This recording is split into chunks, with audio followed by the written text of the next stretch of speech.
Hello everyone, this is Utkarsh Shukla from Utkarsh education.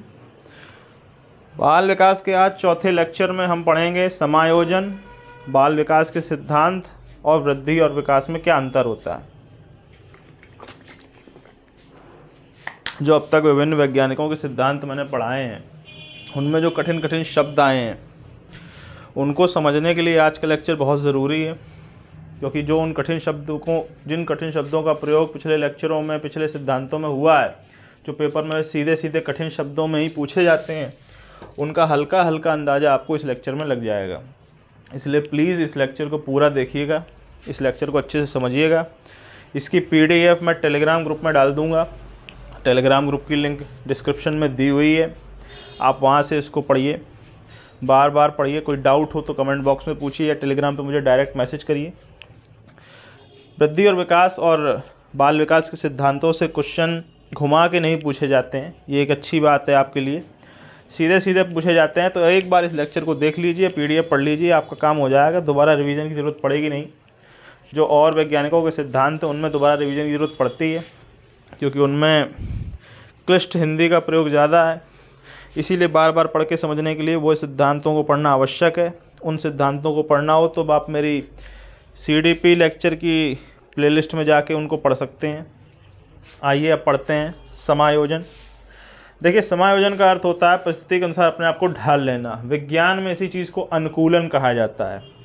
जैसी स्थिति है उस हिसाब से हमने ढाल लिया, गिरगिट की तरह रंग बदल लिया, जो भी आप समझना चाहें। समायोजन संबंधित परीक्षा में सीधी सीधी परिभाषाएं आती हैं। समायोजन की परिभाषा नहीं आएगी, पर यह आ जाएगा कि निम्न में से कौन सी परिभाषा किस व्यक्ति ने दी है। तो अभी जितने वैज्ञानिक है सबने परिभाषा दी, अब सबको याद करेंगे तो आप परेशान हो जाएंगे। इसीलिए कुछ प्रमुख 3 परिभाषाएं मैंने यहाँ लिखी हुई हैं, उनको आप एक बार पढ़ लीजिए। स्किनर के अनुसार समायोजन एक अधिगम प्रक्रिया है।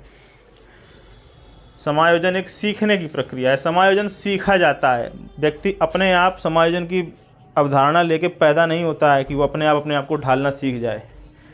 स्किनर के अनुसार समायोजन एक अधिगम प्रक्रिया है। अब गेट्स के अनुसार समायोजन एक निरंतर चलने वाली प्रक्रिया है, जिसमें प्राणी अपने व्यवहार में परिवर्तन करता है और वातावरण के साथ अधिक से अधिक संतुलन बनाता है। गेट्स के अनुसार ऐसा नहीं है कि आप एक बार समायोजन कर लिए, एक बार अपने आप को परिवर्तन कर लिए और उसके बाद आप रुक गए। नहीं, ये निरंतर चलने वाली प्रक्रिया है। कॉलमैन के अनुसार समायोजन अपनी आवश्यकताओं को पूरा करने और विभिन्न प्रकार के दबावों से निपटने के लिए किए गए प्रयासों का अंतिम परिणाम है। कॉलमैन ये कहते हैं कि जैसे व्यक्ति समायोजन प्रोएक्टिवली नहीं करता, व्यक्ति ये सोच के नहीं करता है कि आगे चल के ऐसी स्थिति आएगी। जब व्यक्ति पे दबाव पड़ता है, जब व्यक्ति की आवश्यकताएं आती हैं, तब व्यक्ति अपने आप में समायोजन करता है, अपने आप में परिवर्तन लाता है। इस तरह से ये 3 परिभाषाएं आपको याद रखनी है। आइए अब आगे पढ़ते हैं। देखिए, समायोजन से संबंधित महत्वपूर्ण शब्दावली, कुछ कठिन शब्द जो समायोजन के क्वेश्चंस में आपको लिखे मिलेंगे, उनका अर्थ आपको समझना बहुत ज़रूरी है। उसमें पहला है दमन। समायोजन की बेसिकली आप समायोजन करते किन तरीक़ों से हैं, उन तरीक़ों से इस महत्वपूर्ण जो शब्द हैं वो मैंने यहाँ लिखे हुए हैं। पहला है दमन, बुरी यादों को मन में दबाना और भूलने का प्रयास करना। इसका अर्थ क्या है कि आपके साथ कोई बुरी घटना घटी है जिससे आपको डेली कष्ट होता है, आपको स्ट्रेस बढ़ता है, तो आप धीरे धीरे उसे भुलाने का प्रयास करते हैं। आपके साथ ऐसा कई बार हुआ होगा, जब आपको कई बार माता पिता ने पीटा होगा या डांटा होगा, जो एक बहुत ही दुखद घटना होगी उस समय के लिए। आप बच्चे थे, आप पिट गए, आपको उससे कष्ट हुआ, आपको बार बार उसे याद करके कष्ट हो रहा है, तो धीरे धीरे उस याद को आप मन में दबाते हैं, उसे भूलने का प्रयास करते हैं। और 10-15 साल बाद अगर आपसे कोई पूछे कि तुमको याद है तुम एक दिन पीटे गए थे, तो शायद आपको वो बात याद ना आए, क्योंकि वो आप बात अच्छे से दबा चुके हैं, उसे भूल चुके हैं। अग्निशमन की जगह अग्निशमन या शमन, जिसमें शमन ज़्यादा ज़रूरी है, इसीलिए मैंने अग्नि पे ऊपर मार्किंग कर दी। शमन का अर्थ होता है जो इच्छाएं पूरी ना हो उन्हें भुलाने का प्रयास करना। आप धरती के बहुत बड़े योद्धा बनना चाहते थे, आप भारत के प्रधानमंत्री बनना चाहते थे, ये बड़ी बड़ी इच्छाएँ हैं जो आपकी पूरी नहीं हुई। अगर आपकी इच्छाएं पूरी नहीं हो और आप परमानेंट उन्हीं इच्छाओं के बारे में सोचते रहेंगे तो आपको बहुत कष्ट होगा, आपका जीना आराम हो जाएगा। इसीलिए आप उन बड़ी बड़ी इच्छाओं को भुलाने का प्रयास करते हैं और जो आपके पास है उसी को कहने का प्रयास, उसी में खुश रहने का प्रयास करते हैं कि अरे इतना तो है ही, अब और क्या ही चाहिए। ठीक है नहीं बन पाए पर कोई बात नहीं, अभी इतना मिल गया है, इतना बहुत है। इसे शमन कहा जाएगा, जब आप बड़ी इच्छाओं को जिन्हें पूरा न कर पाए उन्हें भुलाने का प्रयास करें। तीसरा है क्षतिपूर्ति, एक क्षेत्र की कमी को दूसरे क्षेत्र में अधिक कार्य करके पूरा करना। आपने कई बार ऐसा देखा होगा कि कई बच्चे जैसे वो खेलने में अच्छे नहीं हैं तो वो पढ़ाई में मेहनत ज़्यादा करते हैं ताकि सम्मान प्राप्त कर सकें। एक क्षेत्र में कमी रह गई है तो दूसरे क्षेत्र में ज़्यादा ही काम करते हैं ताकि उसकी दिक्कत उन्हें महसूस ना हो। हालांकि शिक्षा शास्त्र में हमें सर्वांगीण विकास के लिए कहा जाता है कि सब बच्चों का सभी दिशाओं में विकास करो, पर ऐसा हो नहीं पाता है। तो जनरली बच्चे किसी क्षेत्र में कम रह जाते हैं तो दूसरे क्षेत्र में मेहनत करके उसको कवर करने की कोशिश करते हैं। पढ़ाई में भी आप ही देख लीजिए, आपके अभी सीटेट में 5 विषय आने हैं, उसमें से एक विषय अच्छे से तैयार नहीं होगा तो आप दूसरे विषय में ज़्यादा से ज़्यादा नंबर लाने के लिए उसकी मेहनत ज़्यादा करने का प्रयास करेंगे कि इसके नंबर कम आते हैं तो दूसरे सब्जेक्ट में वो कवर हो जाएंगे। तो आप क्षतिपूर्ति कर रहे हैं। आत्मीकरण, दूसरे के व्यक्तित्व से प्रभावित होकर खुद के व्यक्तित्व को बदलना। बच्चों के साथ ये है कि बच्चे हमेशा रोल मॉडल ढूंढते रहते हैं कि मैं किसको फॉलो करूं, मैं किससे सीखूं। इसी तरह से उन्हें व्यक्तित्व मिलते हैं बढ़िया बढ़िया समाज में और उनसे वो अपने आप को परिवर्तित करने का प्रयास करते हैं। किसी मूवी एक्टर की कोई हेयर स्टाइल पसंद आ गई तो उन्होंने उसको अपना लिया। महात्मा गांधी की अहिंसा की नीति अच्छी लग गई तो महात्मा गांधी की अहिंसा नीति पे चलने लगे। भगत सिंह की क्रांतिकारी नीति को पसंद आ गया तो क्रांतिकारी की तरह व्यवहार करने लगे। इस तरह से दूसरे के व्यक्तित्व से प्रभावित होकर बच्चे खुद के व्यक्तित्व को बदलने का पूरा प्रयास करते हैं। अगला शब्द है प्रतिस्थापन। एक जगह का गुस्सा या एक जगह का रिजल्ट दूसरी जगह पर आप निकालें। आपको एक एग्ज़ाम में असफलता मिली है तो आपने गुस्से में आके अपने घर में तोड़फोड़ कर दी या सुसाइड कर ली या वटएवर आपने कुछ भी किया हो, तो आपने अपने फेलियर का गुस्सा अपने शरीर पर निकाल दिया है, दूसरी घर की वस्तुओं पर निकाल दिया है या घर के परिवार के सदस्यों पर निकाल दिया है। इसको प्रतिस्थापन कहा जाएगा। प्रतिगमन, अधिक तनाव आने पर पुरानी हरकतें पुनः करने लगना, जैसे दारू पीने की आदत दोबारा आ जाना। आपने कई बार देखा होगा कि कुछ बच्चे छोटे में अपना अंगूठा चूसते थे, अब उन्हें एकदम से बड़े हुए हैं और कोई तनावपूर्ण घटना घटी तो वो फिर से अपना अंगूठा चूसने लगा। कोई व्यक्ति जो है जवानी में शराब पीने या सिगरेट की आदत लग गई थी उसको, बुढ़ापे में उसको अधिक कष्ट हुआ, पैसा नहीं है, घर वालों ने निकाल दिया वगैरह, तो वह पुनः दारू पीने या सिगरेट की लत में लग जाता है। इसे इंग्लिश में रिलैप्स कहा जाता है। रिलैप्स याद रखिएगा इस शब्द को। प्रतिगमन का इंग्लिश रिलैप्स आप मान सकते हैं। अगला शब्द है अंतःक्षेपण, अपने वातावरण के अनुसार व्यवहार करने लगना। देखिए, एक स्वस्थ वातावरण में स्वस्थ व्यक्ति जन्म बढ़ता है और एक गंदे वातावरण में गंदा व्यक्ति बढ़ता है। इस तरह से आपको याद रखना है। अगर आपके चारों तरफ कष्ट ही कष्ट होगा तो आपके अंदर से बहुत ही अधिक उल्लास या किलकारियाँ नहीं निकलेंगी, आप भी हल्के हल्के डिप्रेशन में रहा करेंगे। उसी को अंतःक्षेपण कहा जाता है। अगला शब्द है उदात्तीकरण, अपनी इच्छाओं की संतुष्टि समाज के बनाए तरीकों के अनुसार करना, ना कि जैसा आपको उचित लगे वो करना। उदात्तीकरण से मतलब ऐसे समझिए कि जैसे आप मान लीजिए कि आप जो है समाज के किसी वर्ग में या किसी जगह पे आप अपना शासन चाहते हैं, मैं यहाँ का राजा बनना चाहता हूँ। तो अगर आप समाज के नियमों का ध्यान नहीं रखेंगे तो फिर तो वही तरीका है जो पुराने ज़माने में जो आक्रांताओं ने अपनाया था, मार काट के आप वहाँ के राजा बन जाएं, आप सबको अपने अंदर आप उनको अपना गुलाम बना लें। लेकिन समाज के अंतर्गत अगर आज आपको कहीं का शासन बनना है तो उसके लिए चुनाव प्रक्रिया है, उसके लिए यूपीएससी यूपीपीसीएस टाइप एग्ज़ाम्स भी हैं, कई तरीके हैं। तो आप जब समाज की प्रक्रिया जो आपने समाज ने बना रखी है उसका यूज करके अपना कार्य करते हैं तो उसे उदात्तीकरण कहा जाता है। इसका सबसे अच्छा उदाहरण है भीमराव अम्बेडकर। देखिए, उन्हें दलितों के साथ हो रहे भेदभाव से समस्या थी, लेकिन उन्होंने उसके लिए विद्रोह या क्रांति का मार्ग नहीं अपनाया कि हम सबको मार डालेंगे, काट डालेंगे, छीन लेंगे, जो नक्सलवाद अक्सर फैलाता है। भीमराव अम्बेडकर ने उसके लिए जो सामाजिक प्रक्रिया उस समय थी कि कानून की प्रक्रिया आ गई थी। परतंत्र भारत में कानून की प्रक्रिया तो आई गई थी, कोर्ट वोट तो बनी गए थे। तो भीमराव अम्बेडकर ने दलितों के लिए लड़ाई कानूनी रूप से लड़ी जो समाज के द्वारा बनाई गई थी। इसीलिए उदात्तीकरण का सबसे अच्छा उदाहरण भीमराव अम्बेडकर ही हैं। अब आइए अगले पे। समायोजन में आप समझ गए अपने आप को ढाल लेना। कुसमायोजन का अर्थ है कि जब वो अपने आप को ढालने का प्रयास करे पर ढाल ना पाए तो उसे कुसमायोजन कहा जाता है। बस इतना ही है, जब ढाल नहीं पाओ तो कुसमायोजन, और जब ढाल लो तो समायोजन या सुसमायोजन।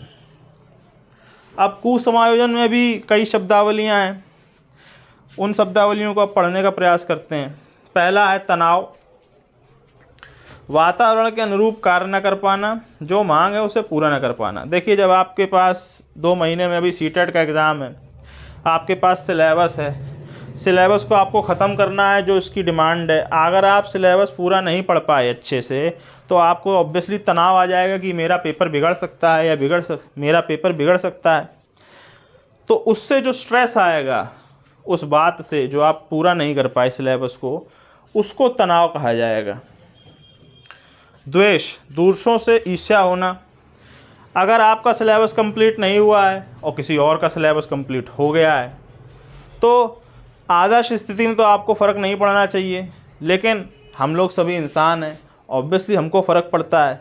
तो उससे हमें दूसरों से ईर्ष्या होगी कि यार देखो इस व्यक्ति का पूरा सिलेबस हो गया है, मेरा नहीं हुआ है। ये जो जलन का भाव है उसे द्वेष कहा जाएगा।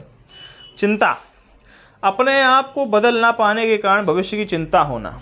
मैंने कई लोगों से अभी पर्सनल मैसेज जो मुझे आते हैं उनमें मैंने कहा है कि एक दिन में आप एक सब्जेक्ट का या तो थ्योरी या पेडागोजी को पूर्ण रूप से ख़त्म करने का टारगेट लीजिए।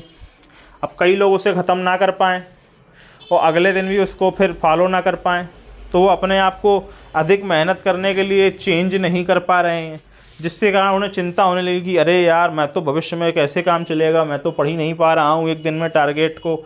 उसे चिंता कहा जाएगा। आपको चिंता होने लगेगी कि मेरा सिलेबस कंप्लीट होगा भी या नहीं। अगला शब्द है दबाव। प्रतियोगिता के कारण स्वयं को परिवर्तित करने में जल्दबाजी के कारण दबाव आना। कई लोग ऐसे होंगे जो सीटेट के कारण इतने प्रेशर में चले गए हैं कि उन्हें लग रहा है कि आज ही भर में सब पढ़ डालना है, अगर नहीं पढ़े तो ख़त्म हो जाएगा। इसके कारण वो एक ही दिन में बहुत अधिक पढ़ने का, बहुत अधिक मेहनत करने का जोखिम लेते हैं, जो वो कर नहीं पाते और उससे उन्हें और अधिक प्रेशर आ जाता है, जिसे दबाव कहा जाएगा कि अरे यार कर ही नहीं पा रहे, अब क्या होगा। जनरली इस तरह की मानसिकता तब आएगी जब पेपर में 1 हफ्ता बचा और आपने कुछ ना पढ़ा हो, तब आप एक ही दिन में बहुत कुछ ख़त्म करने का प्रयास करेंगे। इसीलिए मेरी सलाह है, इस YouTube चैनल को फॉलो करिए, पूरे वीडियो सारे देखिए, जो मैं PDF बता रहा हूँ उनको पढ़िए, और मैंने जो और लोगों के लेक्चर आपको सजेस्ट किए हैं उनको देखिए।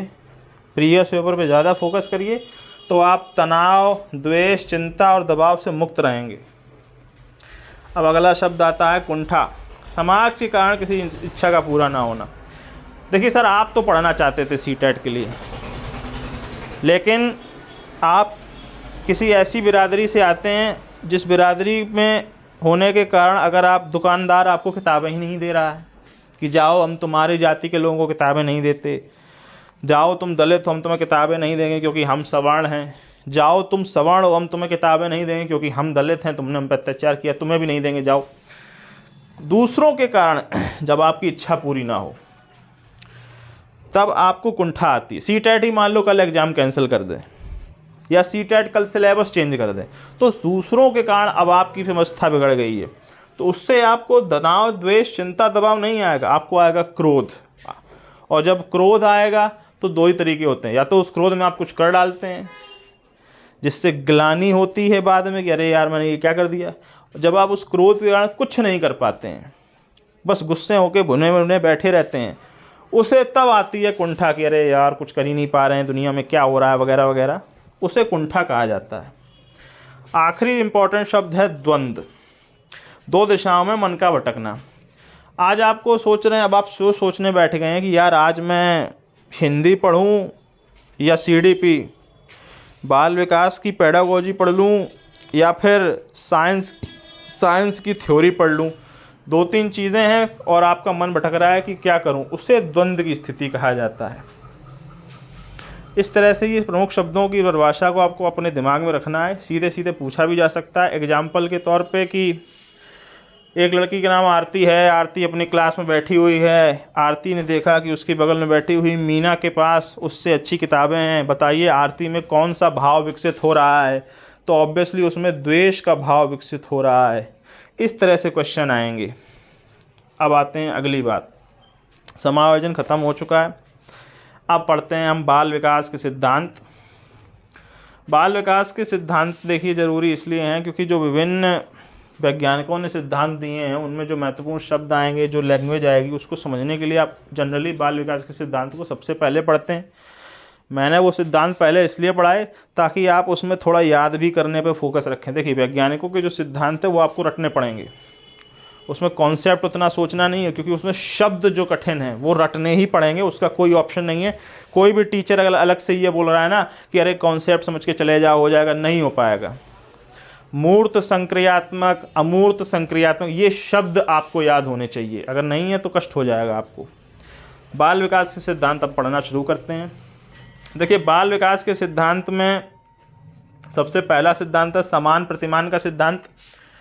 जो जिस प्रजाति का है उस प्रजाति के अनुरूप ही उसका विकास होगा। इसका सीधा अर्थ है, अगर आप लड़की हैं तो आपका विकास लड़कियों की तरह होगा, अगर आप लड़के हैं तो आपका विकास लड़कों की भांति होगा, अगर आप मनुष्य हैं तो आपका विकास मनुष्यों की भांति होगा, अगर आप कुत्ते हैं तो आपका विकास कुत्तों की भांति होगा। अगला सिद्धांत है विकास की दिशा का सिद्धांत। देखिए जब विकास की दिशा एक स्थिर, हर व्यक्ति में हर स्थिति में विकास एक निश्चित दिशा में होगा। ये नहीं कि कहीं भी कुछ भी होने लगे।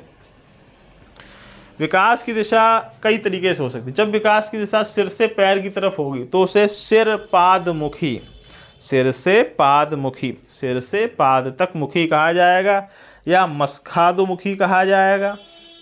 जब हमारे विकास की दिशा बीच से बाहर की ओर चले तो उसे समीप दूरमुखी कहा, समीप से दूरमुखी, समीप दूरमुखी कहा जाएगा। विकास क्रम में होता है, कहीं भी कुछ भी नहीं होने लगता है विकास में। इन दोनों बातों को इस तरह से और समझिएगा कि जब बच्चा बड़ा होता है तो सबसे पहले उसकी आँखें विकसित होती हैं, उसके कान विकसित हो जाते हैं, ये पास की चीज़ें हैं, उसके सर की चीज़ें हैं। उसके नाखून बाद में विकसित होते हैं, उसके हाथ पूरी तरह से बलिष्ठ होते हैं जब वो 20 से 25 साल का हो जाता है। इस तरह से विकास विभिन्न प्रक्रियाओं से गुजरता है, एक क्रम में होता है। ये नहीं है कि पहले आपके हाथ विकसित हो जाएं फिर आपके कान विकसित हो जाएं, ऐसा नहीं होता है। विकास जो क्रम है वो तोड़ता नहीं है। जिस प्रतिमान में आप हैं उस प्रतिमान में जो क्रम है वो पहले विकसित होगा। अब आते हैं अगली बात पर, निरंतरता का सिद्धांत। देखिए विकास कभी न रुकने वाली प्रक्रिया है। वृद्धि रुक सकती है, आपकी आँखें जितना विकसित होनी थी हो जाएंगी, उसके बाद ये नहीं है कि अब आप 20 साल बाद और दूर का देखने लगें। आपके हाथ एक बार बड़े हो गए तो हो गए, अब ये नहीं है कि 10 साल बाद और बड़े हो जाएं। वृद्धि एक बार रुक जाती है पर विकास निरंतर चलता रहेगा। अब अगला सिद्धांत पढ़िए, सामान्य से विशिष्ट का सिद्धांत। पहले हमारा सामान्य प्रक्रियाओं में विकास होगा और उसके बाद विशिष्ट प्रक्रियाओं में।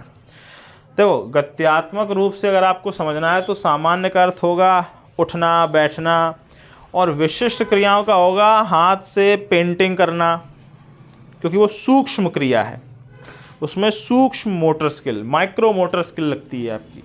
हाथ से पेंटिंग करना, हाथ से नट कसना, ये विशिष्ट प्रक्रियाएं। ये बच्चा का ना कर पाए लेकिन एक बड़ा व्यक्ति कर लेगा, लेकिन बच्चा भी हाथ उठाना सीख लेगा और बड़ा भी हाथ उठाना सीख लेगा। सामान्य से विशिष्ट में पहले सामान्य क्रियाएं और फिर विशिष्ट क्रियाओं का विकास होता है। अगला सिद्धांत पूर्वानुमान का सिद्धांत। किसी भी बच्चे के आरंभिक विकास को आप देखेंगे तो आप अंदाज़ा लगा लेंगे कि बड़े होकर इसका शारीरिक विकास या मानसिक विकास होगा कैसा। कई बच्चों में जो मानसिक समस्याएं हैं वो बचपन से ही आने लगती हैं। ज़्यादातर मानसिक समस्याएं आनुवंशिक भी होती हैं, तो बचपन में ही समझ में आ जाता है कि इस बच्चे के साथ ये दिक्कत या ये अच्छाई आने वाली है। उस हिसाब से लोग अपने आप को तैयार भी कर सकते हैं। इसीलिए पूर्वानुमान का सिद्धांत मेडिकल फील्ड में बहुत इम्पॉर्टेंट है। कोई भी आपको आप ही बताइए ना, आपको कोई बीमारी कितना जल्दी पता चलेगी, उससे आपका इलाज प्रभावित होगा या नहीं होगा। इसीलिए पूर्वानुमान का सिद्धांत आपको भविष्य को बचाने के लिए बहुत अच्छे से तैयार कर देता है। अब आते हैं अगले सिद्धांत पर, एकीकरण का सिद्धांत। देखिए, शुरू में ऐसा होगा कि जब हम किसी की ओर बढ़ना चाहेंगे, जब एक बच्चा है तो वो पहले केवल हाथ उठाएगा गोदी के लिए, वो आपकी तरफ चल के नहीं आएगा, चल नहीं पा रहा है वो। और जब आप उसको अपने पास बुलाएंगे तो वो चल के आएगा, वो हाथ नहीं उठाएगा। धीरे धीरे ही सही, 6-7 महीने या 1 साल के अंतर ही यही वो दोनों कार्य एक साथ करने लगेगा। वो आपको गोद, अगर वो चाहता है कि आप उसे गोद लें तो वो दूर है तो वो उठेगा, हाथ उठाएगा और चलता हुआ हाथ साथ में उठाता हुआ आपकी तरफ दौड़ेगा कि प्लीज़ मुझे गोदी लीजिए। इसे ही एकीकरण का सिद्धांत कहा जाएगा। जब आप शरीर के विभिन्न हिस्सों का प्रयोग करने लगें एक साथ, जैसे कार चलाते वक्त आप अपनी आँखों का प्रयोग भी कर रहे हैं, अपने हाथ से स्टीयरिंग भी बदल रहे हैं और पैर से आप ब्रेक या क्लच भी बदल रहे हैं, ये सारे कार्य एक साथ हो रहे होते हैं। इसी को एकीकरण का सिद्धांत कहा जाता है। अब आते हैं अगले सिद्धांत पर, व्यक्तिगत विभिन्नता का सिद्धांत। देखिए, सभी बच्चे मनुष्य हैं, परंतु सभी बच्चे अलग अलग भी हैं। सभी में विकास समान गति से नहीं होगा। कुछ बच्चों में कुछ बच्चों में विकास जल्दी हो सकता है, कुछ बच्चों में विकास थोड़ी देर के लिए जल्दी हो सकता है, कुछ बच्चों में विकास थोड़ी देर के लिए धीमा फिर अचानक से जल्दी हो जाता है। आपने लंबाई के क्षेत्र में ये चीज़ देखा होगा, कई बच्चों में लंबाई नॉर्मली रूप से बढ़ते ठीक ठाक लेवल पे पहुंचती है, कई बच्चों में लंबाई अचानक बढ़ती है फिर रुक जाती है, कई बच्चों में लंबाई बढ़ती ही नहीं है। तो सभी में विकास समान गति से नहीं होगा और समान मात्रा में भी नहीं होगा। ऐसा नहीं है कि सभी बच्चे इन दी एंड एक लंबाई पे पहुंच कर रुकेंगे। कुछ बच्चे अधिक लंबे हो जाएंगे, कुछ बच्चे छोटे रह जाएंगे, तो मात्रा भी अलग होगी और गति भी अलग होगी। अगला सिद्धांत, वर्तुलाकार और रेखीय प्रकृति का सिद्धांत। इस सिद्धांत का इस शब्द से कोई मतलब नहीं है।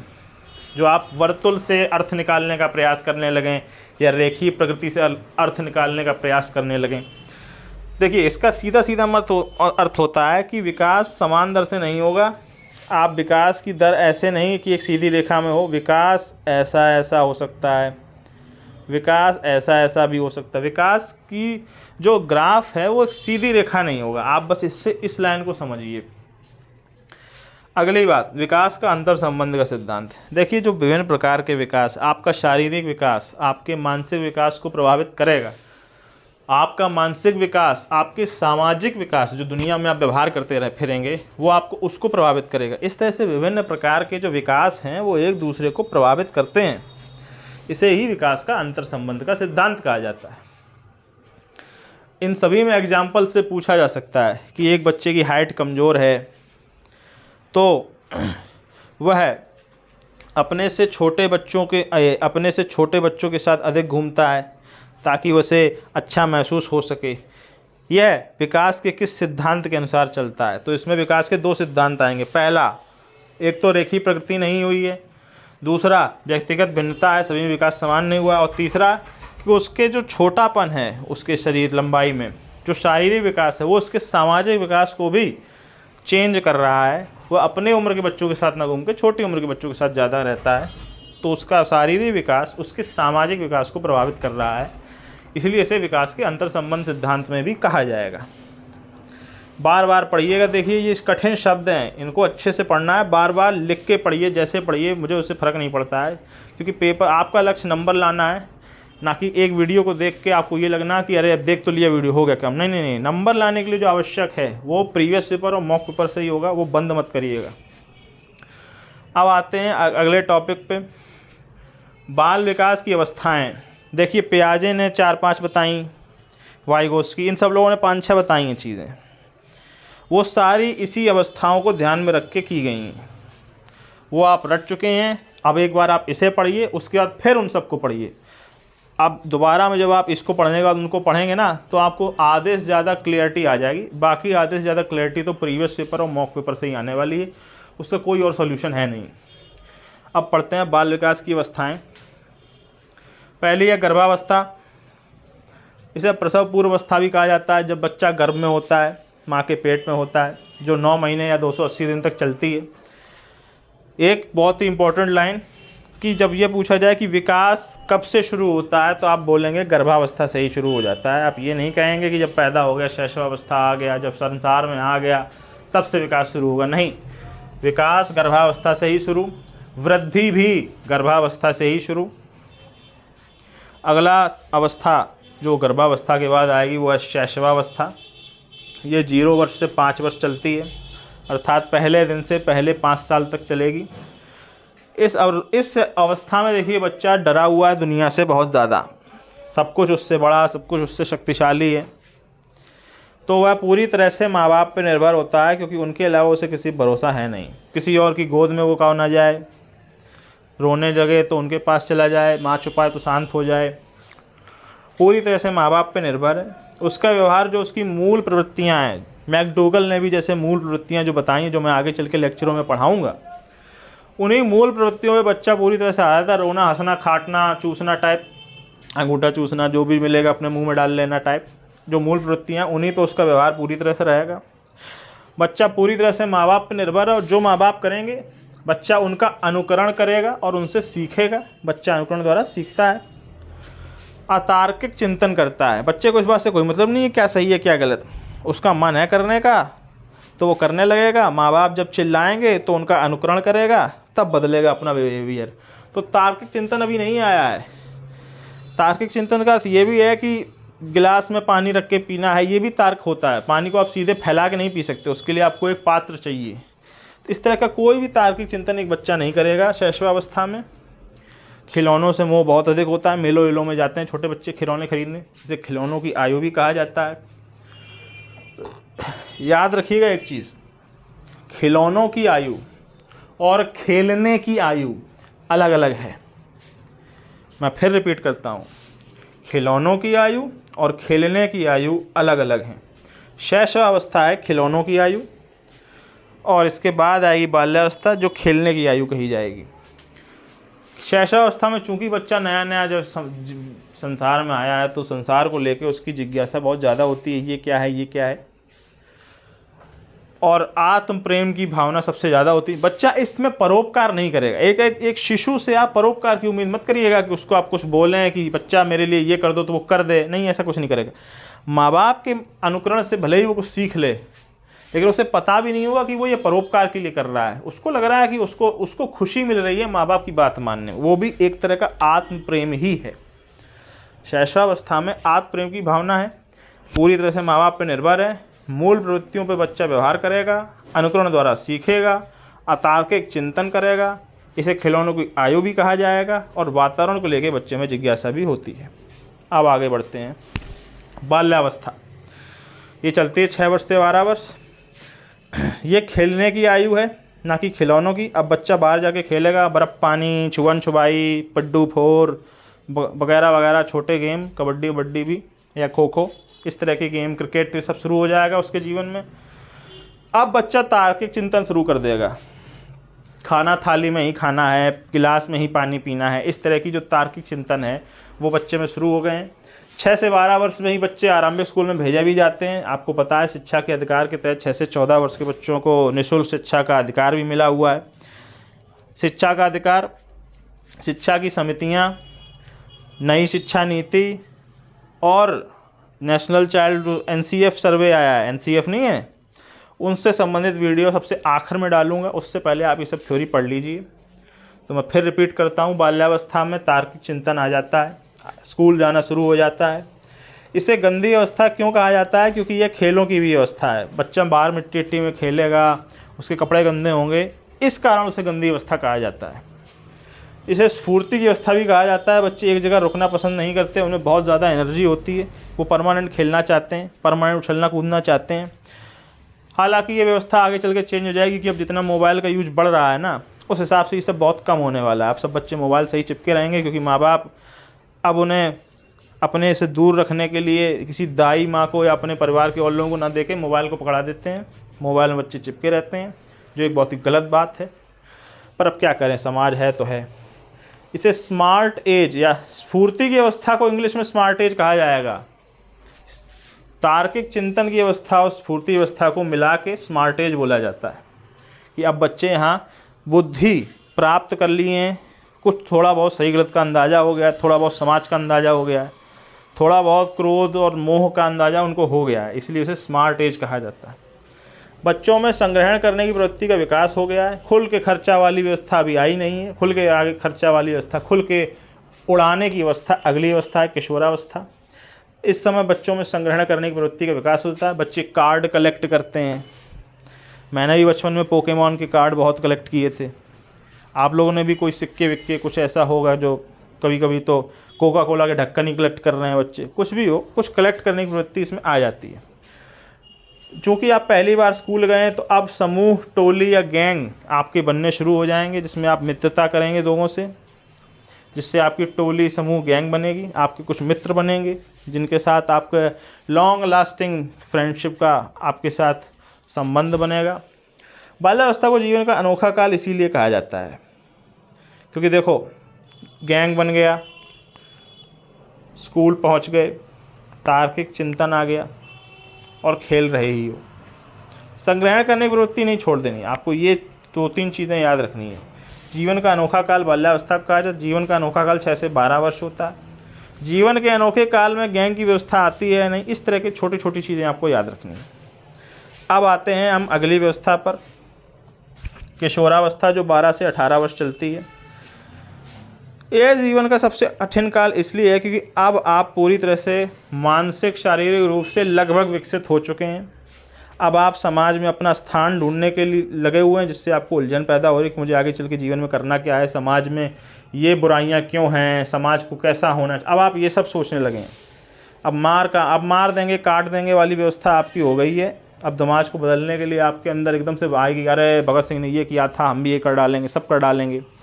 जो सबसे ज़्यादा संघर्ष, तनाव, आंधी तूफान, उलझन, इस तरह की व्यवस्था है वो किशोरावस्था में ही आती है। अब आप बच्चे हैं नहीं और पूरी तरह से अडल्ट भी नहीं बने हैं, तो आपको समझ में नहीं आ रहा होता कि अब आप क्या करें। जीवन का स्वर्णकाल इसे इसलिए कहा जाता है, कठिन काल होने के बावजूद, कि सबसे ज़्यादा विकास जो बौद्धिक है और शारीरिक है वो इसी में होता है। 12 से 18 के वर्ष में जो विकास होता है उसकी तुलना कभी किसी और चीज़ से नहीं की जा सकती। वीर पूजा की भावना का अर्थ होता है कि अब आप अपने कुछ आइडियल ढूंढना शुरू कर देते हैं। जैसे स्वतंत्रता संग्राम के कुछ आइडियल्स आपके आइडियल ही बन जाते हैं जीवन भर के लिए, जिनकी आप पूजा करते हैं एक तरह से। उनके खिलाफ आप कुछ सुन नहीं सकते। अगर आप धार्मिक व्यक्ति हैं तो अपने धार्मिक चरित्रों के खिलाफ आप कुछ नहीं सुन पाएंगे। इस तरह से वीर पूजा की भावना किशोरावस्था में आ जाती है।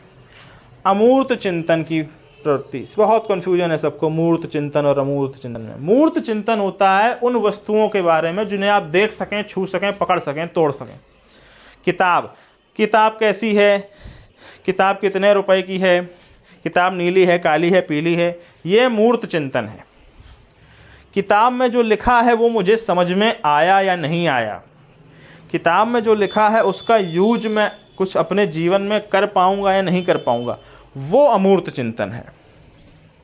तो किशोरावस्था में अमूर्त चिंतन आ जाता है। विपरीत लिंग के प्रति आकर्षण भी किशोरावस्था से ही शुरू माना गया है कि अब लड़के लड़कियों में, लड़कियां लड़कों में इंटरेस्ट लेना शुरू कर देते हैं। इसीलिए आपको ये बस सबसे ज़रूरी याद रखना है कि जीवन का सबसे कठिन काल किसे कहा गया और स्वर्णकाल किसे कहा गया है। अब आते हैं अगली बात पे। अब हम पढ़ेंगे वृद्धि या विकास। 2 स्लाइडों का काम है। देखिए, वृद्धि आपके शरीर से संबंधित है, बस इतना दिमाग में रख लीजिए। शरीर का आकार जिसे आप देख सकें वो वृद्धि है, जिसे आप ना देख सकें वो विकास है। जब हमारे शरीर का आकार बढ़ना शुरू हो जाए तो उसे वृद्धि होना कहा जाता है। वृद्धि का रूप बाह्य है क्योंकि शरीर तो आप बाहर से ही देखेंगे। कुछ समय के बाद रुक जाती है वृद्धि, क्योंकि एक समय के बाद आपका शरीर बढ़ना बंद हो जाएगा। वृद्धि का कोई क्रम नहीं होता है। क्रम से मतलब है कि ऐसा नहीं है कि पहले आपकी लंबाई बढ़े और फिर आपका वजन बढ़ जाए, या पहले आपका वजन बढ़ जाए फिर आपकी कोई क्रम नहीं है। कुछ भी हो सकता है वृद्धि में। वृद्धि पूरी तरह से दिशाहीन है। हो सकता है पहले आपकी लंबाई बढ़े, उसके बाद आपके बाल बढ़ना शुरू हों। ऐसा हो सकता है पहले आपके दाढ़ी मूंछ निकल आए, उसके बाद आपकी लंबाई बढ़ जाए। इस तरह से वृद्धि पूरी तरह से दिशाहीन है। लेकिन चूंकि यह बाह्य है और शरीर के आकार से संबंधित है तो इसका मापन किया जा सकता है।